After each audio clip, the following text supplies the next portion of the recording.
सबको नमस्ते और थैंक यू कि आप सबने मुझे आज ज्वाइन किया। एक पहले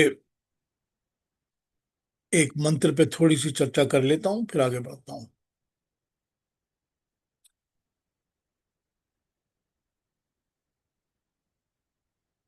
वही यजुर्वेद का 36 चैप्टर का 8th मंत्र। 36 का 8, 36 का 8।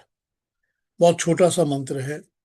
ये कहता है, इंद्रो विश्वस्य राजति शन्नो अस्तु द्विपदे चतुष्पदे। बहुत छोटा सा मंत्र है ये, बड़ा सिंपल, मतलब इसका मतलब भी बड़ा सिंपल होना चाहिए था। इंद्रो विश्वस्य राजसी। ठीक। तो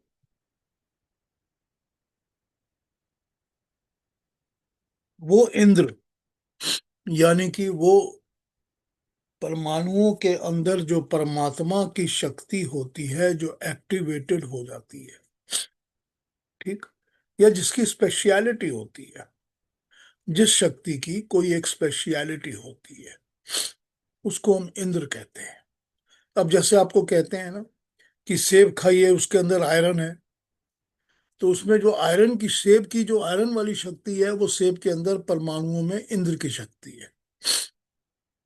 तो जो चमकती है चीज, जो अलग बढ़ के आगे बढ़ती है परमाणुओं में, उसको हम इंद्र की शक्ति कहते हैं। और इंद्र की शक्ति परमात्मा की ही होती है, दी हुई उसकी, ईश्वर की, परमात्मा की दी हुई शक्ति है, और किसी की तो हो नहीं सकती।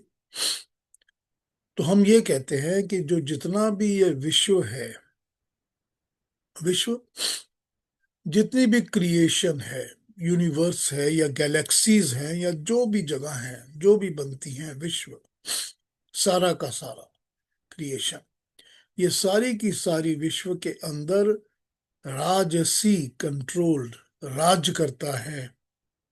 ठीक। सिर्फ इंद्र, इंद्र ही है जो राज करता है, क्योंकि वही है जो हर चीज को एक्टिवेट करता है या हर चीज को स्किल या एफिशिएंसी प्रदान करता है, ताकि वो बढ़ चढ़ के आगे काम कर सके, ठीक तरह से काम कर सके। अब सूरज की रोशनी के अंदर जो चीजें हमारे काम की होती हैं, उन सब परमाणुओं में इंद्र होते हैं। कभी धूप का इंद्र, कभी तेज का इंद्र, कभी प्रकाश का इंद्र। तो ये सब चीजें जो परमाणुओं में काम करती हैं, परमाणुओं का वो, अब वो इंद्र जो होता है, वो प्रोटॉन में भी हो सकता है, इलेक्ट्रॉन में भी हो सकता है, और न्यूट्रॉन में भी हो सकता है। जो भी परमाणु ज्यादा तीव्र और ज्यादा तेज होके असरदार होगा, उसको हम इंद्र कहते हैं। तो यहाँ कहा है कि वो इंद्र ही है जो सारे विश्व के अंदर, सारी संसार, सारी दुनिया, सारी क्रिएशन के अंदर राज करता है, राजसी, राजती, राज्य करता है, कंट्रोल करता है, उसी का राजा है वो। और वही इंद्र है जो हम दो पैर वालों को और चार पैर वालों को, सबको सब कुछ प्रदान करता है, सब कुछ देता है। जान भी देता है, खाना पीना भी देता है, हेल्थ भी देता है, सिक्योरिटीज भी देता है, अपने शरीर को भी ख्याल रखता है, बच्चे पैदा करने की ताकत भी देता है, सब कुछ वो इंद्र देता है। चाहे हम दो पैर वाले हों और चाहे हम चार पैर वाले हों, मतलब जो चार पैर के जानवर हों या दो पैर के हम हों, सबके अंदर वो इंद्र ही है जो सारे विश्व के अंदर राज। अब जब हम लोग वेद मंत्रों में चतुष्पद कहते हैं, तो उसका मतलब सिर्फ 4 फीट नहीं होता। द्विपदा तो दो दो पांव होते हैं। दो पांव पे चलने वाले जो होते हैं, उनको हम द्विपद कहते हैं। द्विपद, दो पांव वाले। तो दो पांव वाले द्विपद तो होते हैं, जिनको हम मनुष्य कहते हैं, या इंसान, या ह्यूमन बींग्स, जो अपने दो पैरों पे चलते हैं, जो भी। अब दो पैरों पे तो कई बर्ड्स भी चलती हैं, पंछी भी कई हैं जो दो पैरों पे चलते हैं, बर्ड्स भी चलती हैं। लेकिन जब हम चतुष्पद कहते हैं, तो उसका मतलब होता है 4 and more than 4। तो उसके अंदर जो 6 पैरों वाले आ जाते हैं, या मल्टी पैरों वाले आ जाते हैं जिनके बहुत पैर होते हैं, या फिर ऐसे होते हैं जिनके पैर होते ही नहीं, वो रेंगते हैं, वो सब उस चतुष्पदा के अंदर आ जाते हैं जब हम चतुष्पदा कहते हैं तब। तो ये सब के सब उसी के अंदर इंक्लूड हो जाते हैं। तो ये सब के अंदर जितनी भी एनर्जीज हैं, जितना भी कुछ जो देते हैं, वो परमात्मा का जो परमाणुओं के अंदर इंद्र की शक्ति होती है वही प्रदान करती है, वही हमको देखती है, क्योंकि वो इंद्र ही है जो राज करता है। तो अब इसमें एक वर्ड छोटा सा शम भी है, छोटा सा अंदर बीच में।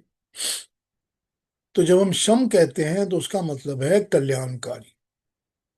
तो हमारे लिए ये मंत्र जो है, ये इंफॉर्मेशन तो दे ही रहा है, इंफॉर्मेशन के साथ साथ ये हमको कह रहा है कि ये कल्याणकारी ही हो हम सब के लिए। अब वो टेक्निकली स्पीक करेंगे इस बात को, टेक्निकली अगर इस बात को कहा जाए, तो जो लोगों के अंदर कोई भी बड़ा तेज या बहुत बड़ी क्वालिटी कोई बुरी चीज की होती है, कि वो बुरा काम कर सकते हैं क्योंकि उनके अंदर ये एबिलिटी है, तो वो भी तो इंद्र की ही शक्ति है ना। वो भी तो इंद्र की शक्ति है। परमाणु तो उसी तरह काम करेगा ना, जैसा परमाणु को हम ट्रेन करेंगे या डेवलप करेंगे वैसे ही काम करेगा। लेकिन हम इस मंत्र में कहते हैं कि जो शुभकारी कल्याणकारी संकल्प वाली अच्छी वाली हो, शिव से शिव वाली हो, वही परमात्मा हमारे लिए अच्छी है, हमको वही दीजिए। तो हम इसमें एक तो रिकॉग्नाइज करते हैं इंद्र को कि वो सारे विश्व का राजा है, सारे विश्व पर राज करता है, क्योंकि वो परमाणुओं पर राज करता है और परमाणुओं को एक्टिवेट करता है। और फिर हम ये कहते हैं कि इसके अंदर हमको हमारे लिए जो कल्याणकारी होती है परमात्मा वही हमको प्रदान करिए। देते तो हर चीज हमारी आपके उससे ही होती है, इंद्र के ही कल्याण से, इंद्र के ही भले से हमारे अंदर सब कुछ होता है। लेकिन आप विशेष करके हमको जो कल्याणकारी है, शुभ है, वो प्रदान करिए। जो अच्छी हैं, जो शांति देती हैं, जो सुख देती हैं, वो प्रदान करिए। वो नहीं जिससे कि हमको कोई बुरी बात या बुरा गुण मिले, वो हमको नहीं चाहिए। तो ये प्रार्थना है जो हम इस छोटे से मंत्र में करते हैं, जो मैंने आपको यजुर्वेद का मंत्र बताया अभी। 36 का 8वां मंत्र है ये, 36 अध्याय का 8वां मंत्र। तो दो तीन बातें इस एक मंत्र में हो जाती हैं, अलग अलग, हमेशा जैसे होती हैं वैसे ही होती हैं। तो on the basis of scientific understanding, तो ये मंत्र हमको बता देता है कि सारे विश्व में जितने भी परमाणु हैं वो इंद्र की ताकत पर ही चलते हैं, इंद्र ही राज करता है उनको। और जो रिसीव करने वाला होता है, जैसे इंद्र की शक्ति जो होती है वो अग्नि की तरह होती है, वो चार्ज होती है, चार्ज शक्ति होती है जो कि पावरफुल होती है। और जो रिसीव करने वाली शक्ति होती है, जिसको एब्जॉर्ब करती है, उसको हम सोम कहते हैं, या वो शक्ति जो कि इंद्र को फ्यूअल प्रोवाइड करती है, क्योंकि हर फायर को एक फ्यूअल चाहिए होता है। तो जो भी फायर को फ्यूअल प्रोवाइड करती है उसको हम सोम कहते हैं। तो इस तरह से हम इसमें सोम और इंद्र का एक संपर्क एस्टैब्लिश करके इन मंत्रों में हम इस तरह इन बातों को समझते हैं। तो ये छोटी सी एक बात आपसे बतानी थी। अब मुझे पिछले हफ्ते मुझको रिक्वेस्ट हुई थी कि 54 और 55 को दोबारा बोलिए, क्योंकि वो थोड़ा डिफिकल्ट था समझने में। हमेशा ऐसा होता है कि जो रिक्वेस्ट करते हैं वो अगली बार मीटिंग में नहीं आते। तो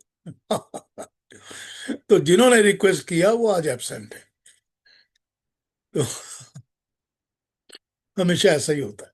रिक्वेस्ट करना आसान होता है कि भाई बोल दो, कोई बात नहीं, हमने कौन सी अटेंड करनी है, so it doesn't make a difference. Anyway, anyway, अगर मेरे इंटरनेट में कोई प्रॉब्लम हो रही है तो मुझे बता दीजिएगा। अगर कोई भी इश्यू हो रही है तो मुझे let me know about it.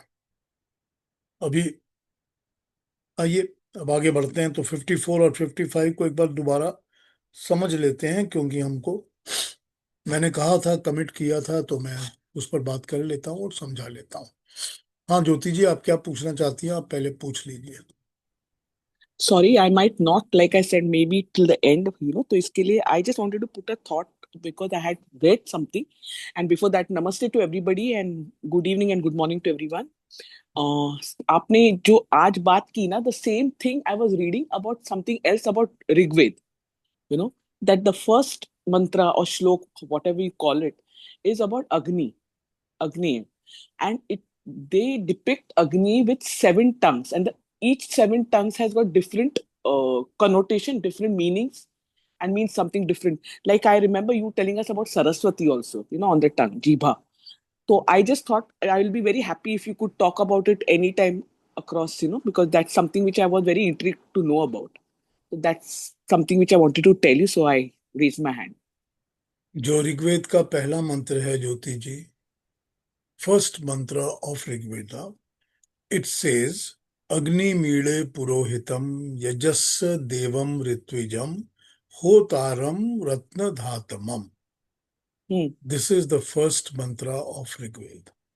Hmm. It says that Agnim Ide Purohitam. We always worship that power of the Creator, जो कि अग्रणी बन के सबसे पहले इस क्रिएशन को बनाता है और शुरू करता है। Hmm. ठीक है। और पुरोहित की तरह बनाता है।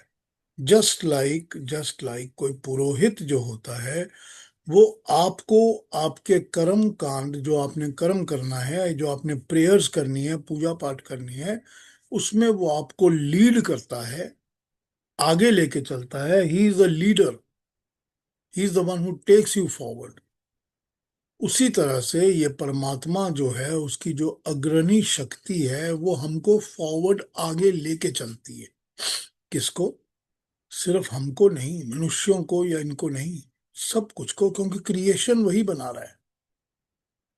वो पूरी क्रिएशन को ही आगे लेके चल रही है as a purohit for the whole creation. यजस्य देवम ऋत्विजम, वो ऋत्विज की तरह इस यज्ञ को कर रहा है। ऋत्विज यज्ञ में वो होता है जो कि इन्वॉल्व नहीं होता, जिसका अपना कुछ भी नहीं होता, वो अपने पर्पस के लिए कोई यज्ञ नहीं करता। तो यज्ञ यहाँ पर वो है जो वो क्रिएशन को बनाने के लिए he is giving his own power, his own contribution, his own whatever powers into the whole system to let it happen, कि Hmm. Hmm. ये हो जाए, ये बने। तो यजस्य देवम ऋत्विजम, ऋत्विज की जगह वो देवस्य यज्ञ कर रहा है, दिव्य शक्तियों को क्रिएट कर रहा है और दिव्य शक्तियों के साथ वो यज्ञ कर रहा है। ठीक। Hmm. Hmm. तो अग्निमीड़े पुरोहितम यजस्य देवम ऋत्विजम।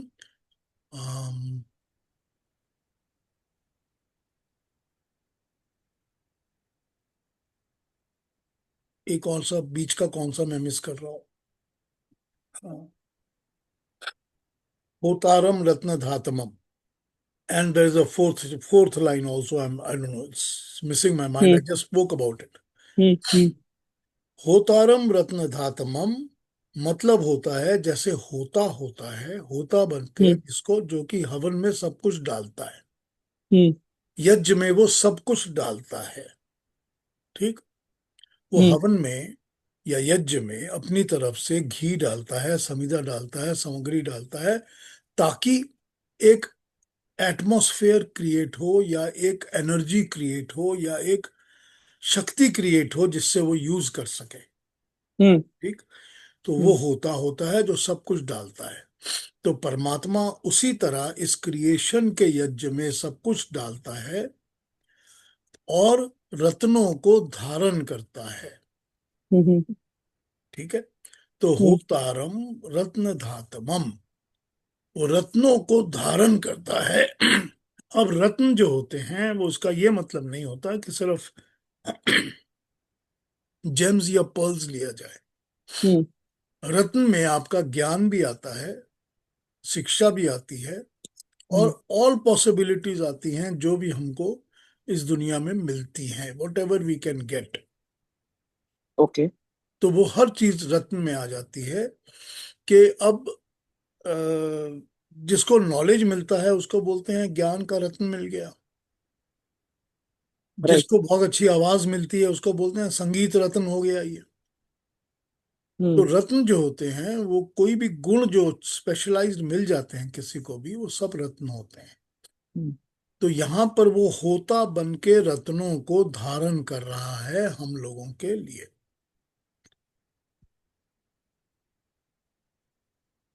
हम्म।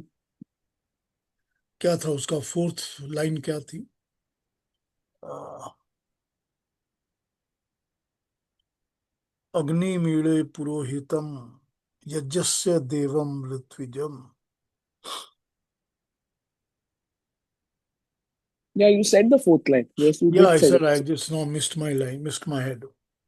But सर that's मैंने okay. Book That's okay. निकाली, उसमें है फोर्थ लाइन, बताऊं? बताइए बताइए। हाँ। अग्नेयम यज्ञ मध्वरम विश्वतः परिभूरसि स इत्यवेषु गच्छति। नहीं, कोई भी लाइन इसमें से नहीं है। पूरा मंत्र आप पढ़िए, स्टार्टिंग पूरा मंत्र पढ़िए। अग्नि मीळे पुरोहितम यजस्य देवम यज्ञस्य ऋत्विजम। देव, हाँ जी, होतारम रत्न धात्मम अग्निर्भुवे भी ऋषि भी ऋक्ष्यो नहीं, नूत्ने ऋतः स देवा एव नहीं वो वक्ष्यति। ठीक नहीं है लाइन। नहीं। ना, that's not the correct line. No, he didn't say something else was anyway, there. Something else. Yes. इसका बेसिक मतलब यही होता है इस मंत्र का, कि वो अग्रणी बनकर, इनिशिएटर बनकर, फर्स्ट सोर्स ऑफ पावर बनकर इस क्रिएशन को बनाता है, जैसे कि वो Hmm. यज्ञ कर रहा है। और यज्ञ वो ऐसे कर रहा है जैसे कि वो सारी क्रिएशन के भले के लिए बना रहा है जो भी उसको बनाना है। और वो Okay. अपने पावर्स को यूज करके हमारे लिए सब कुछ क्रिएट करता है, जैसे कि कोई पुरोहित होता है, ऋत्विज होता है, या होता होता है। Got it. ठीक। But Piyush ji, the other thing I just now asked you about the seven types of Agni. वो उसके बारे में आप कुछ बताएंगे क्या? नहीं, देखिए, जैसे ने 7 टाइप्स ऑफ वायु डिस्क्राइब की हुई है। अग्नि नहीं है क्या? नहीं, सुनिए सुनिए सुनिए। Okay. Sorry. जैसे 7 तरह की वायु हमने डिस्क्राइब की हम्म। कि ये 7 तरह के, उनको हम मरुत कहते हैं। Right. और फिर Right. उस 7 वायु की भी 7 डिवीजन करके हमने 49 मरुत बताए हुए हैं। हम्म कि 7 डिवाइडेड बाई 7 बिकम्स 49। हम्म। तो जिस तरह 7 तरह की अलग अलग वायु और मरुत होते हैं, उसी तरह से हमने 7 तरह की अग्नियां भी डिवाइड की हुई हैं। हम्म हम्म ठीक है ना? तो हम्म। अग्नियों की डिवीजन मैं आपको कभी बता दूंगा, मेरे पास इस वक्त नोट सामने नहीं नहीं नहीं है। नहीं, any time any but time, yeah. It is like the radio active one, and it is like the normal, हमारे घर की अग्नि जो होती है, फिर हमारे या शरीर की ऐसे ही अग्नि कुछ जो मैंने होती पढ़ा है, था, ऐसे पढ़ा था। यस जैसे यस। बॉडी के अंदर की अग्नि होती है, फिर सूरज के अंदर सन इटसेल्फ जठान। Represents all 7 fires. Correct correct. Sun के यही पढ़ा अंदर था मैंने। सातों अग्नियां हैं। तो उसी तरह से हम लोग, मतलब अलग अलग अग्नि के पावर को डिवाइड करते हैं। लेकिन अग्नि के पावर को जब हम डिवाइड करते हैं तो हम अग्नि के साथ, वर्ड के साथ हम अग्रणी वर्ड समझते हैं। ओके। ठीक है? हम्म। अग्रणी जो सबसे पहले चलती है या सबसे ऊपर चलती है, उसको या हम अग्रणी करेक्ट। कहते हैं। राइट। अब जो फर्स्ट क्रिएशन बनती है, परमात्मा की जो पहली क्रिएशन क्रिएट होती है, वो परमात्मा की अग्नि से ही बनती है। हम्म ठीक है ना? हम्म। अल्टीमेटली तो आप कोई भी चीज को बनाएंगे तो आपको सबसे पहले तो उसके अंदर फायर पावर, या जो भी कहा जाए, एनर्जी, या जो भी इसको कहा जाए, यूज करनी पड़ेगी। राइट। तो ये वही चीज है जिसको हम अग्नि कहते हैं। It can be any of the following what ever it can be. अब ह्यूमन बॉडी भी तो तभी काम करती है ना, या कोई भी लिविंग बीइंग की बॉडी, जब उसके अंदर अग्नि होती है। या जठर अग्नि होती है अपने जठर अंदर। अग्नि होती है, प्राण की हाँ, अग्नि होती है ना। प्राण की अग्नि होती है, करेक्ट। तो शरीर का तो जब तक एक टेम्परेचर नहीं होगा, you can't call it a living being ना। Right. Dead body has, temperature खत्म हो जाता है, ठंडी हो जाती है। Absolutely right. तो वो एक अग्नि, तो शरीर के अंदर भी तो अग्नियां काम करती हैं ना, अलग अलग। यस। और वो जठर वेरी अग्नि तो इंटरेस्टिंग, आई सबसे फाउंड, या सबसे जरूरी होती है, क्योंकि खाना हजम ही जठर अग्नि करती जठर अग्नि करते, करेक्ट। है ना। और प्राण अग्नि जो प्राणों को चलाने वाली अग्नि है। एब्सोल्युटली। फिर हम कहते हैं कि आंखों में भी जो शक्ति है वो ज्योति अग्नि है ना। यस। आंखों की भी तो ज्योति है ना, अग्नि। करेक्ट। और करेक्ट। फिर हम कहते हैं कि नासिका में जो ताकत है सांस लेने की, वो भी तो अग्नि है। यस। और दिस उसके बाद intrigued तो, me actually. हाँ जी। This intrigued me a lot when I read about it, but थोड़ा सा कठिन गया मुझे, इसके लिए मैंने सोचा आपको पूछे कि क्या आप इसका ये होता है, अर्थ होता है। इसकी देखिए रियलिटी ये है कि हम लोग कोई भी एक वर्ड के बहुत मल्टीपल मीनिंग्स हमारे यहाँ एक्सेप्टेबल हैं। हम्म। कोई भी वर्ड के हम बहुत, मतलब उसके अलग अलग मीनिंग एक्सेप्टेबल हैं। हम हम्म। लिमिटेड मीनिंग्स के साथ काम नहीं करते। वो इसलिए नहीं करते कि क्योंकि हमारी लैंग्वेज के अंदर उसके पहले और उसके बाद जो यूज हुआ है उसकी रेफरेंस के साथ मीनिंग डिसाइड होता है। तो अगर मैंने आपको एक सेंटेंस बताया, अग्नि मीड़े हम्म। पुरोहितम, तो यहां पर यह मतलब नहीं है कि वो पुरोहित बन के मेरी जठर अग्नि को जला रहा है, पेट भर रहा है। राइट। यहाँ राइट। ये मतलब नहीं है ना। राइट। तो यहाँ पर जो उसके पहले के और बाद के वर्ड्स हैं उसके साथ कनेक्ट करके हम मतलब निकालते हैं, मीनिंग निकालते हैं। हम्म। क्योंकि मीनिंग जो है हमारे यहाँ, it can not be restrained और restricted to any one application only. True. अब उसका एक समझने का तरीका ये है कि this is why in the language there is so much that we can not express it in words, और we can hmm. Not express it in other languages, because दूसरी लैंग्वेजेस बहुत छोटी पड़ जाती हैं। अब जिस लैंग्वेज में आपको अग्नि के इतने मल्टीपल एप्लीकेशंस मिलते हैं, तो दूसरी लैंग्वेज में ट्रांसलेट करना या समझाना बड़ा मुश्किल हो ये जाता है। That is absolutely true. क्योंकि हमारे you पास don't have वो the you वास्टनेस don't है। have the synonymous words also नहीं है ही नहीं, क्योंकि हमारे पास वो वास्टनेस है। जब वास्टनेस correct. हमारे पास है, तो इसीलिए वो बहुत मुश्किल हो जाता है समझाना। हम्म। हम्म। हम्म। Yeah. Thank you. I'll be happy if you could, whenever you have the notes with you, to tell me about the seven Agni also. I will be very जरूर बता happy to. बता दूंगा, जरूर बता दूंगा। हाँ वीना Yeah. जी, बोलिए वीना जी। इस हाँ जी, मैंने कहा इनके ऋग्वेद जो वेद हैं इनके लिए स्पेसिफिक कोई बुक है? हाँ, जैसे प्रॉपर मेरे वेद पास होने तो चाहिए। या आपने जो नहीं, उसकी वेदों की जो मेरे पास तो ट्रांसलेशन ली है वो गलत ली हुई है। हाँ जी, ये कोई रुपेश जी हैं जिनकी बुक है ये। हाँ, तो तो वो मुझे ये सही, वो फिर गलत ट्रांसलेशन दे रहे हैं आपको। हाँ जी। तो सर मुझे प्रिस्क्राइब करना किसकी लूं? गोविंद राम हासानंद के उस पे चले जाइए, ठीक है। वेबसाइट के ऊपर, गोविंद राम हासानंद। हाँ जी। ठीक है। उसमें ठीक है। चेक करिए, हिंदी और इंग्लिश दोनों में मिल जाएंगे आपको। ठीक है।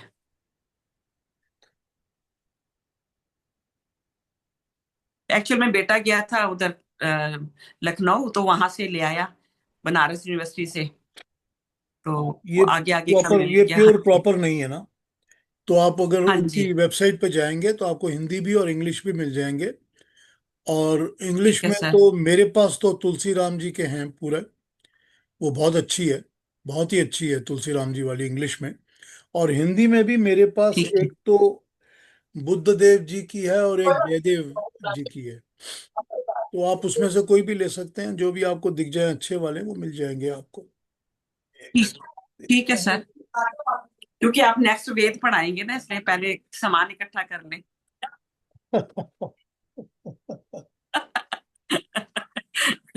देखता हूँ मेरे पास यहाँ पर है कि नहीं, अग्निमीडे पुरोहितम का मंत्र है या नहीं है। 6 नंबर पेज पर मिल जाएगा। अग्निमीडे पुरोहितम यजस्य देवम ऋत्विजम होतारम रत्नधातमम। बस यही पूरा है। ठीक है, दैट इज द फुल।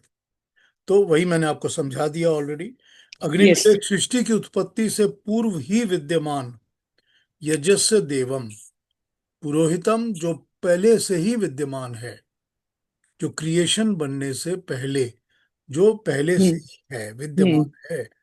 यजस्य देवम, सृष्टि उत्पत्ति रूप यज्ञ के प्रकाशक, ऋतु ऋतु को नाना प्रकार के पदार्थों के उत्पादक करने वाले, हर तरह के पदार्थ को उत्पादन करने वाला ऋत्विजम, होतारम सब दुखों को, सब सुखों को देने वाला और दुखों को हरने वाला।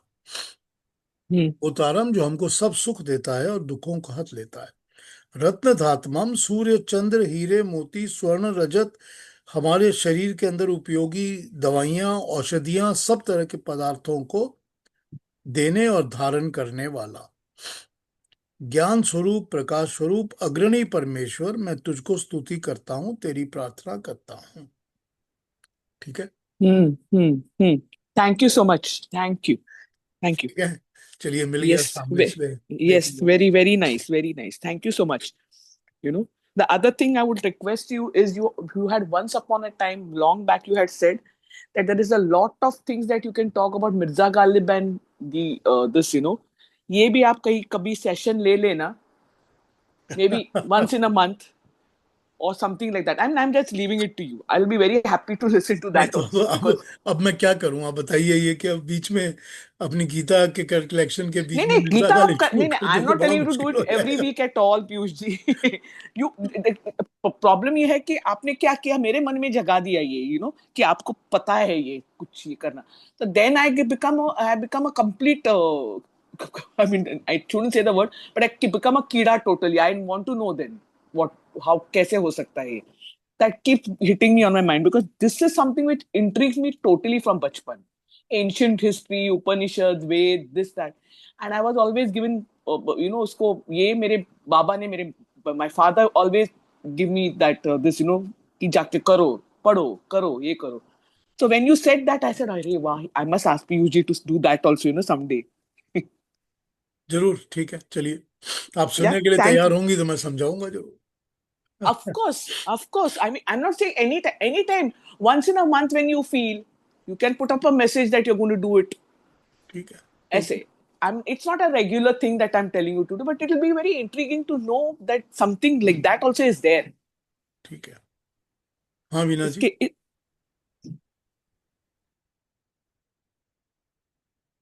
कि हाँ जी, आप करना, हम जरूर अटेंड करेंगे। ठीक है, ओके ओके। हाँ, कुछ कह रही थी ज्योति, मैं आगे बढ़ जाऊं। हाँ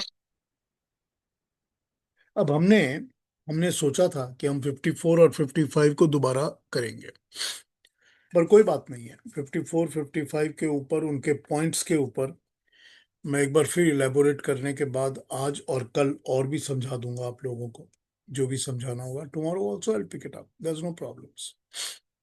लेकिन इसमें दो तीन चीजें आपको ध्यान रखनी पड़ेंगी जब हम 54 और 55 को समझना चाहते हैं। तो पहली बात तो ये है कि ये जो कॉन्सेप्ट है 55 के अंदर, वो कॉन्सेप्ट लिया हुआ है श्वेताश्वतर उपनिषद में से। ठीक। श्वेताश्वतर उपनिषद जो है, उसका जो चैप्टर 1 शुरू होता है, वो 1 का चैप्टर ही ब्रह्म चक्र से शुरू होता है। व्हाट इज ब्रह्म चक्र?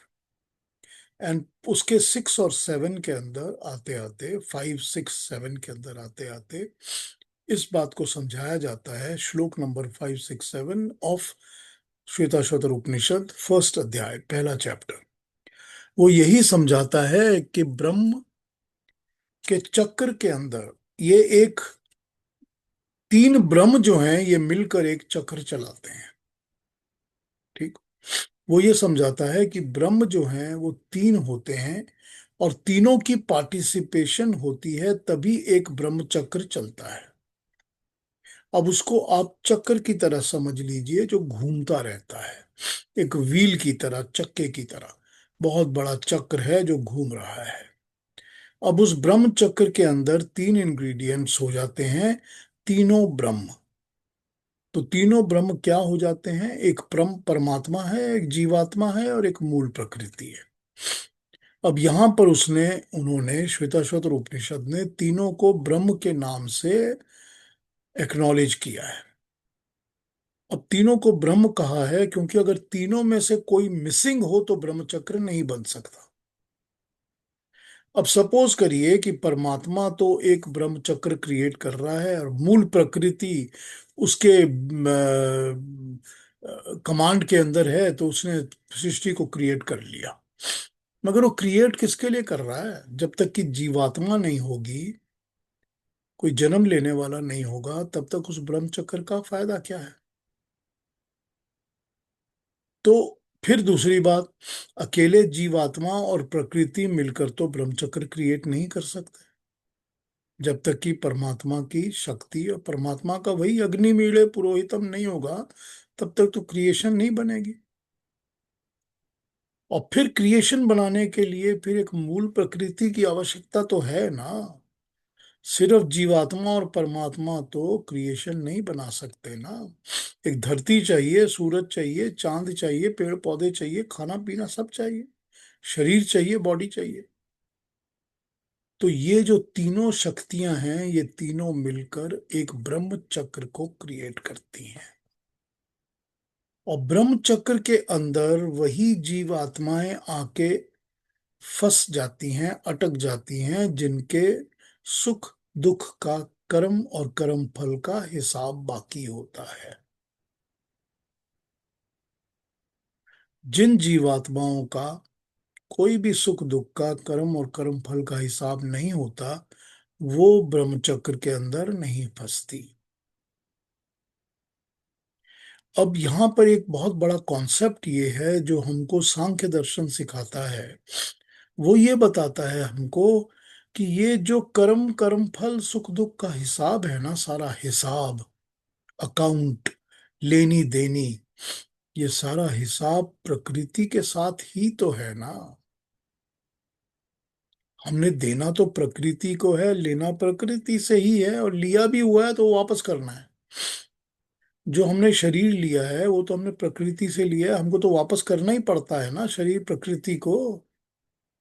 चाहे वो मट्टी में जाए और चाहे आग में जाए, हमको तो देना ही पड़ेगा वापस। बॉडी तो हमको देनी ही पड़ेगी जो हमने बोरो की हुई है प्रकृति से।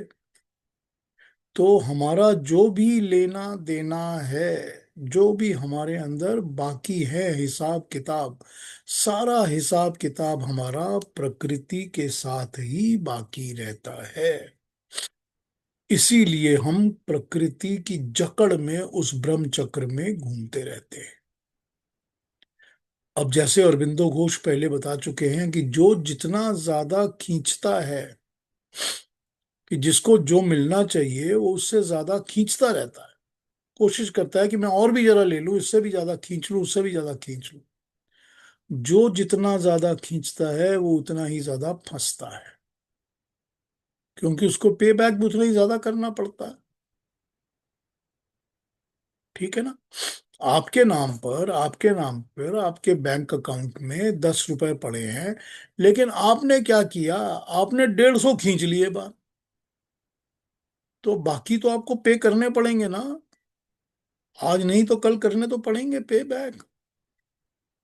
तो जितना ज्यादा कोई खींचता है, और अब ये प्रॉब्लम ये है कि वो जो 140 आप पे बैक करेंगे उसके साथ आपको इंटरेस्ट भी देना पड़ेगा, क्योंकि अब वो भी जुड़ गया। तो जो जितना ज्यादा खींचता है उससे ज्यादा उसको वापस देना पड़ता है। ये प्रकृति का नियम है। तो इस ब्रह्म चक्र के अंदर जो चक्र घूमता रहता है, उस घूमते हुए चक्र के अंदर वो फंस जाता है जिसका सुख दुख का कर्म और कर्म फल का हिसाब होता है, जिसको प्रकृति को कुछ ना कुछ पे बैक करना बाकी रहता है। तो जब पे बैक खत्म हो जाएगा और जब हिसाब खत्म हो जाएगा, जब ये सुख दुख का अकाउंट खत्म हो जाएगा, कर्म फल बाकी नहीं रहेंगे, तो जन्म लेने का कोई कारण ही नहीं रहेगा। अब ये प्रिंसिपल समझ आ गया, ब्रह्मचक्र का प्रिंसिपल आ गया समझ। श्वेताश्वतर उपनिषद बता रहा है हमारे को। अब वो हमको ये बताता है कि ज्ञान तो ब्रह्म ज्ञान, ब्रह्म चक्र ब्रह्म ज्ञान, कि ब्रह्म ज्ञान तो इन तीनों का ज्ञान है। परमात्मा का ज्ञान भी, प्रकृति का ज्ञान भी, और जीवात्मा का ज्ञान भी, तीनों का ज्ञान ब्रह्म का ज्ञान है। और ब्रह्म के ज्ञान को पा जाने के बाद जो ये तीनों के ज्ञान को पूरी तरह पा जाता है, अब यहां पर जो ब्रह्म है वो मूल प्रकृति है। वो बनने के बाद जो प्रकृति है वो ब्रह्म ज्ञान नहीं है, वो प्रकृति की बनी हुई प्रकृति का ज्ञान है। ठीक। अब यहां पर मजे की बात यह है, हमारे शास्त्रों का कमाल है ये, कमाल, कि हम जब प्रकृति नहीं बनी हुई है, यानी कि क्रिएटेड प्रकृति नहीं है, मूल प्रकृति है, तो हम उसके बारे में पढ़ते हैं सांख्य दर्शन के अंदर। सांख्य हमको बताता है, साइंस हमको बताता है वो प्रकृति जो हमको नहीं पता, जो मूल प्रकृति है, जिसके बारे में हमको कभी कुछ पता हो ही नहीं सकता। लेकिन जब वो क्रिएशन बननी शुरू हो जाती है और बनती है, पहली चीज भी बन जाती है, महत अहंकार। जब पहली चीज बन जाती है तो हम उसको वैशेषिक दर्शन का सब्जेक्ट बना देते हैं, कि अब वो विशेष हो गई है। विशेष यानी कि जो जानी जा सके, something that can be known, that is specialized now. उसके पहले it is unknown, it can not be understood और नोन। तो हमने दो अलग दर्शन बना दिए, एक सांख्य और एक वैशेषिक दर्शन, उस प्रकृति की स्टेज के बारे में जो कि या तो बिल्कुल भी नहीं पता, और या फिर पता चलती है तो क्या है। ठीक। अब यहां पर यह समझ लेना चाहिए कि जो ब्रह्म ज्ञान है वो वैशेषिक ज्ञान नहीं है, वो वैशेषिक ज्ञान नहीं है। वही जो मैंने आपको एक दो हफ्ते पहले समझाया था, पराविद्या और अपराविद्या। पराविद्या वो वाली विद्या जो कि उस प्रकृति की है जिसका हमको ज्ञान नहीं पता, जिसका हमको ज्ञान पाना है और जिसके बारे में हमको कुछ समझ में नहीं आता। और अपराविद्या जो कि हमारे सामने है, दिखती है, समझ आती है, हम समझ सकते हैं। ये तो हम समझ सकते हैं ना कि एक परमाणु है जिनके ऊपर कोई ना कोई पावर ने काम किया है, और वो इंटरेक्ट करके उनके अंदर से हमने इलेक्ट्रॉन प्रोटॉन न्यूट्रॉन बना लिए। हमको समझ में आ गई ना ये बात। चाहे वो क्रिया या वो क्रिएशन बनने के टाइम पर हमने वो आंखों से ना देखा हो, या हमको वो सामने ना दिख रहा हो, या समझ नहीं आ रहा हो, लेकिन फिर भी हमको ये प्रिंसिपल तो समझ आ गया ना। लेकिन उसके पहले का प्रिंसिपल जो है, जो ये हमको ये बताता है कि परमात्मा ने अपने तेज को इन परमाणुओं पे डाला था, उसका तो हमको कोई एग्जाम्पल दिखता नहीं अपनी आंखों के सामने, तो उसको हम फिजिकली नहीं समझ सकते। उसको हम स्पिरिचुअली समझ सकते हैं, अपने थॉट में, अपने विचारों में हम इस बात को समझ सकते हैं, लेकिन फिजिकली हम नहीं समझ सकते। तो इसीलिए उस साइंस को परा कहा गया। परा जो दूर की है, बहुत दूर की, वो वाली जो परमानेंट है। परा जो परमानेंट है, जो हमेशा रहती है, क्योंकि ये तीनों जीवात्मा, परमात्मा, मूल प्रकृति परमानेंट हैं। वो ना कभी पैदा होते हैं और ना कभी मिटते हैं, ये हमेशा रहते हैं। इसीलिए उनको परा कहा गया। तो उनकी जो विद्या है वो परा विद्या है, और जो बाकी की जो विद्या है वो अपरा विद्या है। अपरा जो हमको दिखती है आंखों के सामने, हम जिसको समझ सकते हैं। तो चाहे वो पेड़ पौधे हैं, चाहे वो जीव जंतु हैं, चाहे वो आकाश पाताल कुछ भी है, वो सब परा विद्या है, अपरा विद्या है। अब जैसे मैंने आपको ये बताया, उसी तरह से हमारे अंदर में विद्या और अविद्या भी इसी तरह यूज होते हैं। तो हम जब विद्या कहते हैं तो उसका मतलब है वो चीजें जो सदा विद्यमान रहती हैं, something that will always be present is Vidya. And अविद्या जो कि अविद्यमान चीजें हैं, जो कि आज बनी हैं कल नष्ट हो जाएंगी, जो हमेशा विद्यमान नहीं रहती। अब ये कॉन्सेप्ट्स हैं जो कि हमको अपने दिमाग के अंदर बड़ी क्लियरली बिठाने पड़ेंगे। अगर आप इन कॉन्सेप्ट्स को समझेंगे तो सारी की सारी थ्योरी प्रिंसिपल समझना आसान हो जाएगा। तो फिर वही बात कि तीन परमानेंट चीजें, उन तीनों का नाम ब्रह्म रखा है। सो परमात्मा भी ब्रह्म है, जीवात्मा भी है, और मूल प्रकृति भी है। अब ये ठीक है कि हम परम ब्रह्म जब कहते हैं तो सिर्फ परमात्मा का नाम लेते हैं, क्योंकि हम उसके साथ परम जोड़ लेते हैं।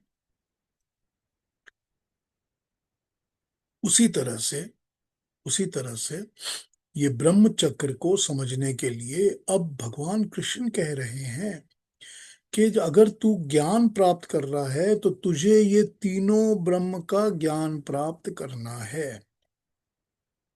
जब तू ये तीनों ब्रह्म का ज्ञान प्राप्त करेगा तो तू ब्रह्म ज्ञानी बन जाएगा। क्या बन गया?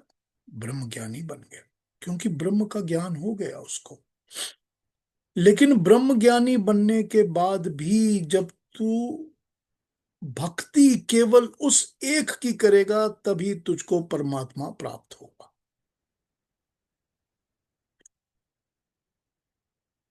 यहां पर आप कह सकते हैं ना, मैं ब्रह्म ज्ञानी तो हूं, पर मैं भक्ति करता हूं मूल प्रकृति और प्रकृति की, तभी तो मैं नाम ही साइंटिस्ट बन गया हूं। मैं इन्वेंशंस करता हूं, डिस्कवरीज करता हूं। तो वो तो मिलेगा ही मिलेगा, क्योंकि आपका आपका ध्यान जिस तरफ होगा, आप जिसकी पूजा करोगे, जो आप मांगोगे, परमात्मा वो आपको देंगे। तो वो तो मिलेगा ही मिलेगा, वो तो मिलेगा ही मिलेगा। लेकिन अगर परमात्मा की चाह है तो फिर परमात्मा की ही चाह करनी पड़ेगी। फिर मूल प्रकृति की और जीवात्मा, बाकी दोनों ब्रह्मों की चाह नहीं करनी पड़ेगी। ज्ञान प्राप्त कर सकते हो, लेकिन भक्ति केवल उस एक परमात्मा की ही करनी होगी, तब परमात्मा की प्राप्ति होगी। तो एक स्टेज हो गई जबकि आपको ब्रह्म ज्ञान मिल गया, उसके पहले की स्टेज हो गई जबकि आपको सिद्धि मिल गई, और अब ये अगली स्टेज, थर्ड स्टेज हो जाएगी कि ब्रह्म ज्ञान मिलने के बाद परमात्मा की प्राप्ति के लिए आप ब्रह्म ज्ञानी होकर केवल एक उस परमात्मा की ही भजन पूजन भक्ति करते हो, स्तुति प्रार्थना करते हो। तो आपने क्या किया? आपने इस ब्रह्म चक्र में से प्रकृति को पूरी तरह से मिटा के हटा दिया कि मेरे को इससे कुछ नहीं लेना देना। ज्ञान मुझको मिल गया है कि ये क्या है, ठीक, ज्ञान मुझको मिल गया है कि ये क्या है, लेकिन मेरे को इसकी कोई चाह नहीं है। ना मुझे कुछ हिसाब बाकी है, ना लेना है ना देना है। उसी तरह से जीवात्मा तो मैं हूं, मगर मगर जैसा कि श्वेताश्वतर उपनिषद ही ये कहता है कि जीव आत्माएं जब जन्म लेती हैं और ब्रह्म चक्र के अंदर उनका घूमना शुरू हो जाता है, तो ये समझती हैं कि मैं ही ब्रह्म चक्र घुमा रहा हूं और चला रहा हूं। ये होती है हमारी ईगो की लेवल एंड स्टेज। हम समझते हैं कि दुनिया तो मैं ही चला रहा हूं, मैं ही तो हूं जो ये सब कुछ कर रहा हूं, मैं ही तो अपना घर चला रहा हूं, फैमिली मैं चला रहा हूं, बिजनेस तो सारे मैं चला रहा हूं ना, सब कुछ मैं चला रहा हूं जी। ये देश मैं चला रहा हूं ना, मुल्क मैं चला रहा हूं, दुनिया ही मैं चला रहा हूं। अरे मेरी बात कोई टाल ही नहीं सकता। ब्रह्म चक्र में फंसी जीवात्मा ये सोचती है कि ये ब्रह्म चक्र मेरे से चल रहा है, मेरे कारण चल रहा है, मैं ही चला रहा हूं।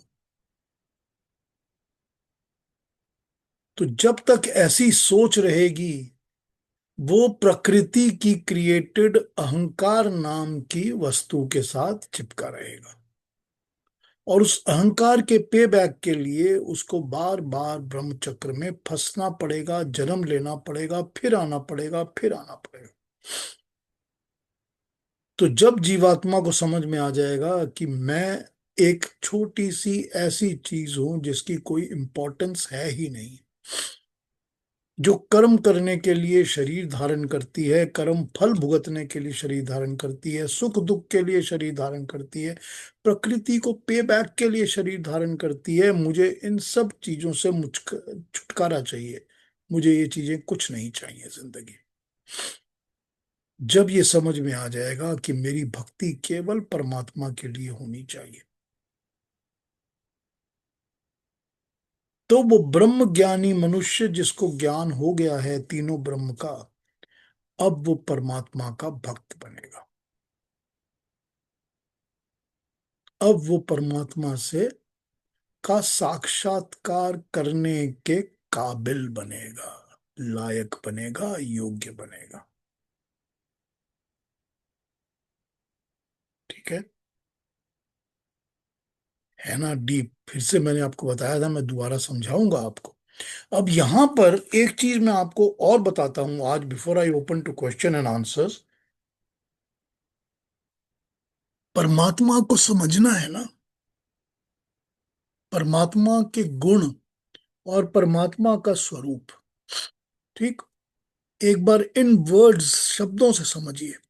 ईश्वर जो होता है, सबसे पहले ईश्वर, ईश्वर वो होता है जो हर ऐश्वर्य का मालिक होता है। All goodies, everything that is powerful, everything that is good, हर चीज जिसकी हमको आशा लालसा रहती है दिल के अंदर कि हमको ये मिले वो मिले, वो हर चीज को ऐश्वर्य कहते हैं। वो हर एक ऐश्वर्य का जो मालिक है वो ईश्वर है, नंबर वन। वो सच्चिदानंद स्वरूप है, वो सत भी है, चित भी है, आनंद भी है। ठीक, वो निराकार है, उसका कोई फॉर्म नहीं है, फॉर्मलेस है, निराकार है, उसका कोई आकार नहीं है। वो गोल है, टेढ़ा है, सीधा है, लंबा है, कुछ नहीं है उसका आकार, निराकार है। वो सर्वशक्तिमान है, वो अकेला है जो सर्वशक्तिमान है। आपको हमको कुछ भी काम करने के लिए किसी दूसरे की शक्ति के ऊपर डिपेंड करना पड़ता है। तो मैं अपनी आवाज आप तक नहीं पहुंचा सकता जब तक कि मैं इंटरनेट के ऊपर कनेक्ट नहीं होता। मैं खाना नहीं बना सकता जब तक कि मुझको आग नहीं मिलेगी, या जब तक कि मैं बाजार जाके सब्जी नहीं लाऊंगा, या जब तक किसान सब्जी उगाएगा नहीं। मैं डिपेंडेंट हूं। वो सर्वशक्तिमान है जो किसी के ऊपर किसी तरह से डिपेंडेंट नहीं है, ऑल पावरफुल। ठीक, और वो परमात्मा न्यायकारी है, वो हमेशा न्याय करता है, जस्ट, जस्टिस, न्याय। वो परमात्मा दयालु भी है, वो न्याय भी करता है और वो दया भी करता है। बहुत दयालु है वो परमात्मा। हमारे मन के अंदर आती है बात कि ये मेरे को ये चाहिए और वो पूरी हो जाती है, क्योंकि वो दयालु है, अंदर बैठा सुन रहा है, वो सुनते ही वो दे देता है, ले बेटे ले ले, तूने भी तो अपने पिता से ही मांगा है ना, वही परमात्मा ही तो है हमारा। वो दयालु है, वो अजन्मा है, वो पैदा नहीं होता कभी, वो अनंत है, एंडलेस है, उसका ना कभी शुरू है ना एंड है, वो अनंत है, उसका कोई एंड नहीं है। वो निर्विकार है, जिसमें किसी तरह का कोई दोष, कोई त्रुटि, कोई गलती हो ही नहीं सकती, जिसमें कोई किस्म का एरर हो ही नहीं सकता। आप में, हमारे सब के अंदर कोई ना कोई दोष और एरर हो सकता है, होता ही है। हर क्रिएटेड चीज के अंदर कोई ना कोई प्रॉब्लम होती है, लेकिन वो निर्विकार है, जिसमें कोई किस्म की कोई विकृत, विकृत, डिस्टर्ब्ड, खराब, बुरी कुछ नहीं है उसके अंदर। वो निर्विकार है, वो अनादि है, जिसका कोई बिगिनिंग नहीं है। वो जैसे अनंत बताया वैसे ही अनादि है। वो अनुपम है, अपने में एक ही जैसा है बस, उसके जैसा और कोई नहीं है, कुछ नहीं है। ठीक, सर्वाधार है, सब कुछ का आधार वही है, सारी क्रिएशन का। ठीक, अग्नि मीडे पुरोहितम, सारी क्रिएशन का आधार, बेस, फर्स्ट बेस पॉइंट वही है। सर्वेश्वर है, सबका ईश्वर वही है, सबको ऐश्वर्य प्रदान करने वाला वही है, चाहे वो सूरज है, चाहे चांद है, चाहे मेरी आंखें हैं, और चाहे मेरी जबान जो मैं बोल रहा हूं, सब में ऐश्वर्य वो परमात्मा ही देता है। ठीक, सर्वव्यापक, वो सब जगह ऑल द टाइम प्रेजेंट है, ओमनी प्रेजेंट, सर्वव्यापक। क्योंकि वो सर्वव्यापक है, उसको सब चीजों का नॉलेज हमेशा रहता है, वो सर्वज्ञ हो गया। सर्वव्यापक जो कि हमेशा ही हर जगह मौजूद है, बाहर भी, अंदर भी, मेरे अंदर भी, सामने, हर जगह मौजूद है, सर्वव्यापक। और क्योंकि वो सर्वव्यापक है, उसको हर चीज का हर वक्त नॉलेज है, वो सर्वज्ञ है। आप यहां बैठे हैं तो यहां की बातों का, इस कमरे का, इस चीजों का नॉलेज आपको है, तो आप अल्पज्ञ हैं, कम नॉलेज वाले, लिमिटेड नॉलेज वाले। लेकिन वो सर्वज्ञ है, सर्वव्यापक है, एवरीवेयर, ऑल द टाइम, तो उसको कहा गया सर्वव्यापक। सर्व अंतर्यामी, जो सबके अंदर भी है और जिसको सबके बारे में पता भी है। अब वो जब मेरे अंदर ही बैठा है तो उसको मेरे हर चीज का पता है, मेरे हर थॉट का, हर एक्शन का, एवरी एवरी चीज उसको पता है। वो सर्व अंतर्यामी है, अजर है, अमर है, अभय है। अजर, जो कभी, जिसमें कभी बुढ़ापा नहीं होता, बीमारियां नहीं होती, कोई ऐसी चीज नहीं होती। अमर, जो कभी मरता नहीं है। अभय, जिसमें किसी किस्म का कोई डर नाम की चीज है ही नहीं। तभी तो जब हम उसके पास जाते हैं, उससे मिलते हैं, उसके ध्यान करते हैं, तो हमारे अंदर से भी सारे डर चले जाते हैं, हर किस्म का डर चला जाता है जब हम परमात्मा का ध्यान करते हैं, क्योंकि वो अभय है। वो अभय का दान देता है क्योंकि वो खुद अभय है। जो अभय होगा वही तो अभय दे पाएगा, जिसके पास जो होगा वही तो वो दे पाएगा ना।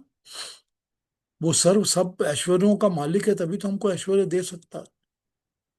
तो वो अभय है, तो हमको भय का दान देता है। वो नित्य है, परमानेंट है, वो पवित्र है, प्योरेस्ट है, वो सृष्टि करता है, क्रिएशन को बनाने वाला है। अब मैंने आपको इतने सारे वर्ड्स परमात्मा के गुणों के बता दिए हैं। ठीक, इतने सारे वर्ड्स बता दिए आपको परमात्मा के गुणों के। इसमें से कोई भी शब्द जो हैं वो हम ध्यान लगाना शुरू करें, परमात्मा की भक्ति करने के लिए इनको आधार बनाएं, तो ध्यान सब प्रकृति और जीवात्मा से हट कर केवल परमात्मा पे टिकने लग जाएगा। बाकी का कल कैरी ऑन करूंगा। अगर इसमें कुछ पूछना है आज तो पूछ लीजिए, आप में से जिसको जो पूछना हो तो अभी पूछ लीजिए। चाहेंगे तो मैं फिर ये लिस्ट वगैरह सब कल बतानी शुरू कर दूंगा, कल फिर बात कर लूंगा इसके ऊपर। हाँ जी, हाँ जी केतु जी। हाँ पी एक एक क्लेरिफिकेशन करना है कि जैसे पराविद्या के बारे में आपने बताया है कि इसका ज्ञान नहीं, जो परमानेंट है, और उसमें तीन उसके डायमेंशंस हैं: परमात्मा, जीवात्मा और मूल प्रकृति। अच्छा, ये तो समझ में आ गई। अब ऐसा है कि भक्ति, कई कई लोग भक्ति मूल प्रकृति की करते हैं। So that is one aspect. कई और कईयों को ऐसा है कि करना चाहिए परमात्मा की भक्ति। So that is a second aspect. अब जीवात्मा का क्या रोल आ गया इसमें? नहीं तो कि जीवात्मा की जीवात्मा की, भक्ति भी करते हैं बहुत लोग, अच्छा, है ना। आप बताइए ना, ये फलाने स्वामी हैं जिनकी मैं भक्ति, उनको मैं भगवान समझता हूँ, तो हो जाती है ना भक्ति। उसके बियॉन्ड अच्छा, वो देखते ही नहीं कि उसके पीछे भी कुछ है ना। ठीक है, ठीक ठीक है। सो आपने स्पष्ट कर दिया कि जीवात्मा में यहाँ व्यक्ति आ जाता है। हाँ, या खुद अपनी आत्मा आ जाती है, अपनी भक्ति करते हैं, आई एम द ग्रेटेस्ट। स- स- स्वभक्ति, ठीक हाँ, है। स्वभक्ति। ठीक है, वेरी नाइस। चलिए, धन्यवाद। हाँ महेश जी, क्या कहेंगे? हाँ पीयूष जी, जो आपने तीन ब्रह्म वगैरह की बात की थी, तो एंड में तो भक्ति पे ही वापस आ जाते हैं कि भक्ति तो करनी पड़ती ही है, क्योंकि ज्ञान हो गया। एज एन एग्जांपल, किसी को क्रिकेट खेलने का पूरा ज्ञान हो जाता है पुस्तक पढ़ के या ऐसा कुछ करके, अनलेस वो जाके कुछ कर्म करे यानी कि खेले, पता नहीं चलता कि ज्ञान ठीक से मिला नहीं मिला उसका। How do you use it, right? और उसके बाद ही कर्म करने के बाद ही कुछ मिलता है। तो where I am going is कि ज्ञान मार्ग, कर्म मार्ग, दोनों का एंड पॉइंट परमात्मा इजीली नहीं हो सकता unless you add something on top of it, like भक्ति या ऐसा कुछ ऐड करो। अलोन परमात्मा के बारे में ज्ञान लेने से परमात्मा नहीं मिल जाते। उसी तरह परमात्मा के बारे में, परमात्मा के रिलेटेड कर्म किया करने से भी परमात्मा शायद नहीं मिलते, लेकिन भक्ति ऐड करने से ही मिलते हैं। Is that a good conclusion कि कुछ मिसिंग है उसमें? देखिए महेश जी, आपने बहुत अच्छा कहा। हम्म, सारी गीता जो है वो ये तीनों बातों पर ही तो समन्वय करके एक बैलेंस करके बताती है ना।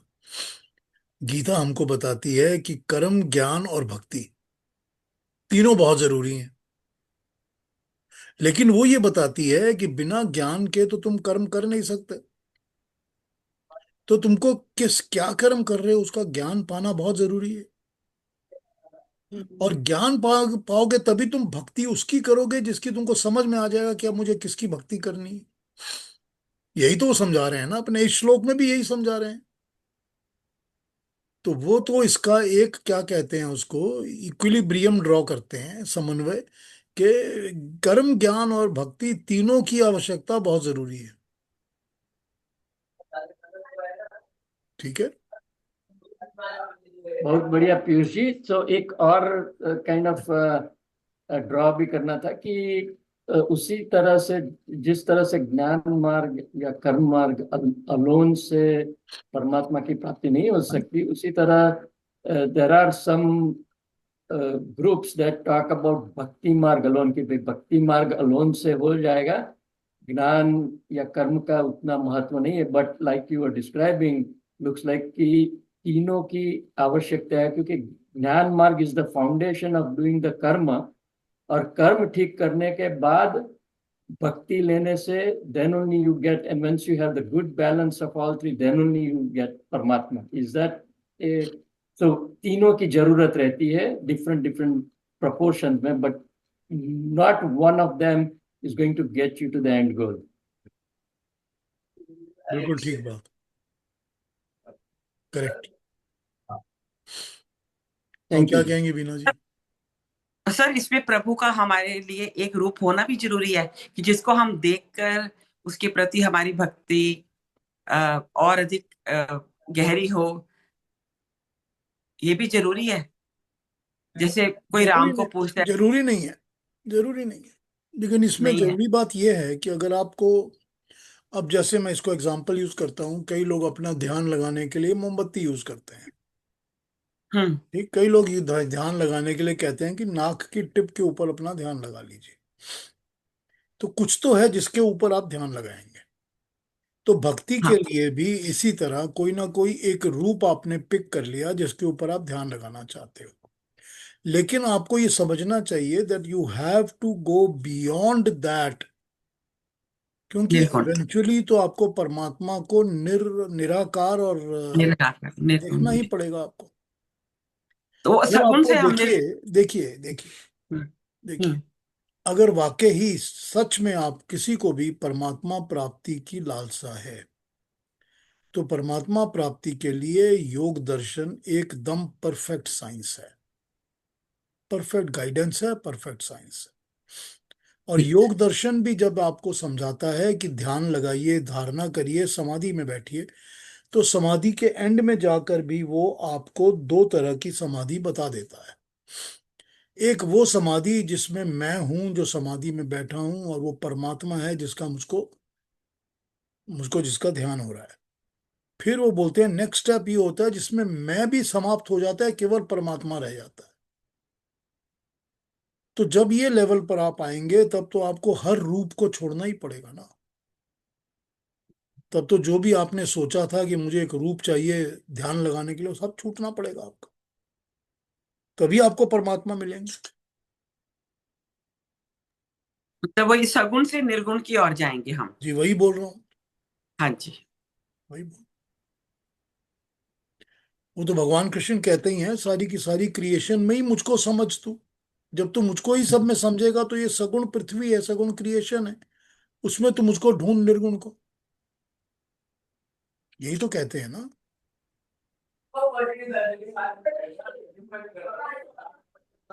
हाँ जी, अभी और तो कोई कुछ भगवान कहें? में,